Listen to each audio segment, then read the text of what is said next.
정기수 논평 정평 시간인데요. 제목이요. 민주당이 한동훈에 떠오는데 국힘도 떠나? 이건데요. 부제목을 보니까 모자 쓰고 음악회 갔어야 한다라니 총선 과반 재점유막을 한동훈 출마 무서워? 국힘 유상범 한동훈 총선 출마 안 할 것 비례나 출마 포기는 차기 대선 날리는 것. 자, 그대로 읽어드립니다. 모자 같은 것 쓰고 못 알아보게 조용히 가야지. 문화생활은 친구랑 집에서 조용히 해야 한단다. 민주당 싱크탱크 민주연구원 부원장이라는 현근택이 이렇게 무식한 소리를 하며 한동훈의 음악회 관람을 트집 잡았다. 서울대 농업교육과 나온 변호사인 그는 이런 말도 했다. 집에 좋은 스피커 있을 텐데 혼자 들으면 되지 뭘 이렇게 사람 많은데 나타나나? 평소에 안 하던 행동을 하는 데는 이유가 있다. 공부도 않고 취미생활도 하지 않고 그저 종북주사파 학습과 데모만 한 민주당 촌사람들은 연주홀에 직접 가서 심포니를 감상하는 게 뭔가를 보여주기 위한 것으로 아는 모양이다. 현근택의 헛웃음 나오는 한동훈 의심과 비난은 이재명 민주당의 한동훈 공포 증후군을 대변한다. 그가 대권가도 주행을 시작했기 때문이다. 예술의 전당 행차는 그렇게 봐도 비약이 아니다. 다음 대선이 3년 반도 안 남은 시점에서 그의 지지층이 단단해지고 두터워지고 있다. 일시적인 바람이 아니라는 걸 그의 내공, 준비 정도, 그리고 팬들의 충성도가 보여준다. 평소 실력과 직분에 충실하면서 깡패 거야와 싸우다 보니 자연히 인기가 올라가는 결과다. 민주당은 그래서 두려움과 좌절에 떨고 있다. 그들의 지상 최대 목표는 내년 총선에서 과반 의석을 다시 차지해 국정 발목 잡는 입법부 장악을 유지함으로써 2027년 대선에서 승리, 정권을 탈환하는 것이다. 이재명은 구속만 피하면 재판 지연으로 목숨이 장기적으로 살아있다가 어느 순간 다 무죄가 되어버릴 수도 있다. 이균영 부결 쿠데타에 민주당과 정의당 쓰레기 의원들과 좌파 판사들이 길을 쓰고 덤벼들었다. 이들에게 내년 총선 전략은 정권 심판론 프레임으로 호남 출신과 전교조 세대 등 골수 민주당 지지자들의 중도 좌파 유권자들 표를 보태는 것이다. 보수 우파 쪽에는 악재가 아주 많다. 세상이 언제나 그렇다. 반대만 하는 진보에 주로 유리하다. 경제가 어렵고 세계 경제도 좋지 않다. 우크라이나 러시아 전쟁이 언제 끝날지 모르고 지속되고 있고 하마스의 기습 공격에 의한 이스라엘 팔레스타인 전면전도 악영향을 끼치게 될 것이다. 굴종 외교든 평화 구걸이든 전쟁 안 나면 좋은 것 아니냐는 문재인 향수가 뭘 모르는 중도 좌파 청년들과 부모들 사이에서 싹트기 시작한다면 대북 강경 노선의 윤석열 정부에게 결코 높은 점수가 주어지지 않을 수도 있다. 사법부를 장악하고 있는 데다 국내외 환경이 이러하니 나라 걱정 같은 건 개에게나 주어버린 민주당은 속으로 좋아 죽는다. 그들에게 유일한 목의 가시가 똑똑한 한동훈이다. 뚜렷한 불법을 저지른 것도 없는데 탄핵할 수도 없고 잘못 건드렸다가는 망신당하기 일수다. 그러면 그럴수록 그의 인기는 올라간다. 윤석열이 잘못하고 있다라는 응답을 하기 위해 전화만 기다리는 사람들이 집중 포함된 여론조사로도 한동훈은 이재명 19보다 7포인트 차로 2위였고 한국갤럽 10월 초 범보수 주자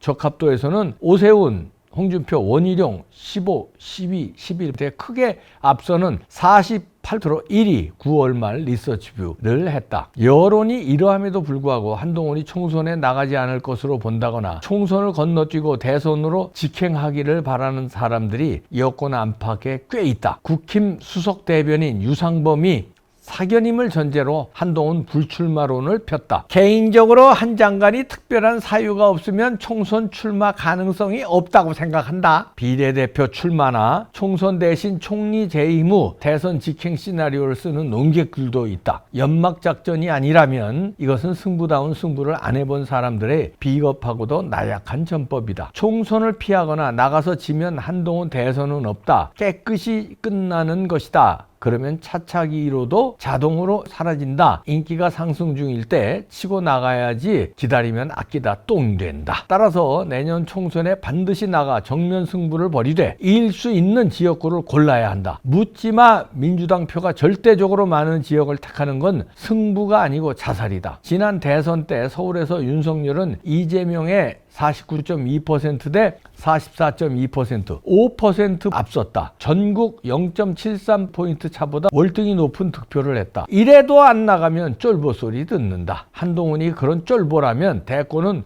꿈도 꾸지 말아야 할 것이다. 서초, 강남 같은 땅 짚고 헤엄치는 곳이나 노도강, 은평, 강서 등 호남 출향민이 많은 지역 말고 종로, 광진, 마포, 용산, 영등포 중에서 하나 잡아 죽어라 뛰면 10포인트 가까이 압승한다는데 필자는 5만 원 걸겠다. 이 5곳 모두 윤석열이 이긴 지역구다.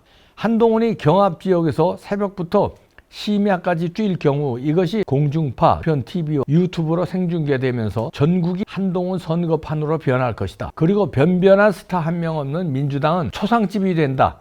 이 절호의 기회를 놓칠 한동훈이 아니니 겁쟁이 국힘 의원들이나 이상한 논리로 패착을 두고 있는 친여 농객들은 생각을 바꿔야 할 것이다. 이렇게 정기수 논평에서 일가를 했는데요. 물론 정기수 선생 이제 개인의 분석이지만요. 대체적으로 공감하는 분들이 많을 겁니다. 처음에는 한동훈 출마에 대해서 애국 시민들이 야, 이 나가면 안 된다. 왜냐하면 이재명 때려잡고 그 다음에 나가든지 해야 된다. 이렇게 했어요. 그러다가 이제 시간이 지나고 이제 기소가 여러 개 됐잖아요. 기소되고 재판이 열리고 있고 이제 문재인에 대한 여러 통계 조작이라든가 감사원에서 결과 같은 게 많이 나왔잖아요. 이렇게 나오고. 그러니까 이제 탄력을 받는 게 연말 연시쯤에 어느 정도 다 마무리 져놓고 총선 출마해야 한다는 여론이 압도적으로 이제 많아졌습니다. 자, 이러면 출마는 기정사실 아니냐 이렇게 보는 사람들이 많은데 이럴 때 왜 국힘당은 한동훈 총선 출마 안 할 것이라고 미리 말하자면 이렇게 선을 긋는지. 이건 혹시 한동훈이 출마를 하게 되면 관심이 한동훈한테 쏠려서 자기네들의 어떤 이 당의 장악력이라든지 자기네들이 지금 당을 이제 힘주고 장악하고 있는데 이 힘이 그냥 한동훈한테 쫙 쏠릴까봐 그게 두려운 이런 오해를 받을 수 있어요. 그러니까 이제 자제하라 얘기죠. 국힘당의 유상범 의원 저는 평소에 좋아하는 사람입니다. 왜 이런 소리를 했는지 저는 알 수 없지만 한동훈 총선 출마 안 할 것이다. 뭐 개인적으로 한동훈 가까워서 이런 얘기를 들어서 그랬는지 그건 뭐 제가 알 수 없죠. 왜 이런 소리 했는지 하여튼 그것도 배경이 있겠죠. 그러나 하여튼 한동훈은 이제 출마를 해야 된다는 게 이제 같은데 그렇다면 이제 어떻게 출마해야 되느냐? 정기수 논평에도 얘기했지만 호남이라든가 이게 아니면 자살골이 뻔한데 이런 데는 묻지마 민주당 찍는 데는 나가서 괜히 자살당할 필요 없다. 라는 얘기고 저도 동감합니다. 그래서 이제 고르신 거예요. 그렇다면 종로나 광진, 마포, 용산, 영등포 중에서 하나 골라라 이런 얘기인데 좋은 아이디어 같습니다. 종로, 광진, 마포, 용산, 영등포 여기서 이제 상징성이 딱 있는 데는 뭐 역시 종로겠죠. 고요. 그 다음에 광진도 상징성이 있죠. 왜냐하면 광진을은 추미애 이제 텃밭인데, 그다가 이제 그 고민도 안 하는 고민정이가 지금 하고 있잖아요. 근데 추미애가 다시 나올 것 같은데, 그러면 추미애 전직 법무부 장관, 이 추미애 난동, 그 다음에 이 고민도 안 하는 고민정, 이거를 제압하는 이런 의미도 또 있죠. 그 다음에 마포는 요 정청래가 도전장을 미리 냈잖아요. 한동훈 정도는 와야 내가 긴장하지. 그래야 내가 열심히 될 거 아니냐. 요따와 아주 싸가지 없는 말도 안 되는 발언을 했는데 왜 그런 거 있잖아요. 카드나 하투판에서도 콜! 알았어 임마 콜! 이러고 아주 정청래를 묵사발 만드는 이것도 좋은 생각입니다. 뭐 용산 영등포 잘 고르신 것 같은데 정청래를 죽이러 가느냐, 고민정과 추미애 죽이러 광진으로 가느냐, 또 종로는 이제 대권 주자들의 상징성 있는 곳이니까 거기는 엎치락뒤치락 한 데거든요. 상징성 있는 종로 다 좋은 얘기입니다. 잘 짚어주셨는데요. 저는 여기 하나 더 보태면 박찬정 선생도 이봉규 TV에서 말씀하신 적이 있는데요. 최근에 비례 끝 10번 달고 전국을 뛰어라. 저는 이 의견도 좋다고 봅니다. 지금 정평에서는 비례는 꿈도 꾸지 말아라 이런 얘기를 했는데 이건 비례를 뭐 거저먹겠다는 비례 얘기하는 것 같아요. 다시 말해서 뭐 10번 안에 뭐 이런 식으로 이렇게 해서 뭐 거저먹는 거는 비겁한 행위다. 그건 뭐 저도 동감합니다. 그러나 박찬종 변호사님의 지적은 뭐냐면은 그런 거저먹는 비례 말고 끝번에서 한두 석 뒤에 간당간당이 아니라 아주 떨어지기 쉬운 자리. 그러니까 20번 정도가 지금의 지지율이라든가 여러 가지 환경으로 보면 당선권이라고 한다면 그러면 22번 정도 걸고 나를 당선시키려면 국힘 지지도를 그러니까 말하자면 비례대표에서 좀 많이 투표해달라. 그러면 그 상징성이 이 과거에 DJ도 그런 전법을 썼지만 그 아주 상당한 효과를 봅니다. 그리고 두 번째 효과는 한동훈이 어디 지역구에 나가면요 지역에 묶여요. 그런데 전국 선거를 돌아다닐 수 있으니까 비례 22번은요 그냥 제주에서부터 그냥 경기도까지 그냥 싹 돌아치면서 한동훈의 인기가 있으니까요 한동훈 장관이 어디 마이크 잡고 떠봐요 난리가 날 거 아닙니까? 구름대처럼 얼굴 보려고. 그 효과 무시 못합니다. 엄청날 겁니다 아마. 그 전법 저는 좋지 않은가. 정기수 논평에서 비례대표 꿈도 꾸지 말라는 건 아마 거저먹는 비례대표 얘기를 한 걸로 제가 보는데 그거는 아니더라도 비례 2번 걸고 사활을 걸고 자 나를 떨어뜨리시겠습니까? 저를 붙여주십시오. 그러려면 우리 국힘당에 몰빵을 해달라. 이러고선 그냥 전국 방방곡곡 마이크 잡고 뛰면은 엄청난 효과가 날다 이렇게 저는 분석하는데요. 박찬종 변호사님의 의견도 참고가 되길 합니다. 또 여기 정평에서도 지적한 그 몇 군데 지역구를 선택한다면 몇 군데 괜찮네요. 그 5군데 중에서 그 앞에 3군데 종로, 광진, 마포 여기에 나가서 상징성 있는 종로냐? 하여튼 묶이는 게 문제란 말이에요. 묶여버린 지난번에 황교안 대표가 실패했잖아요. 그래서 묶여버리고 제대로 또 묶였는데 제대로 또 거기 가가호 바닥을 훑지도 못했어요.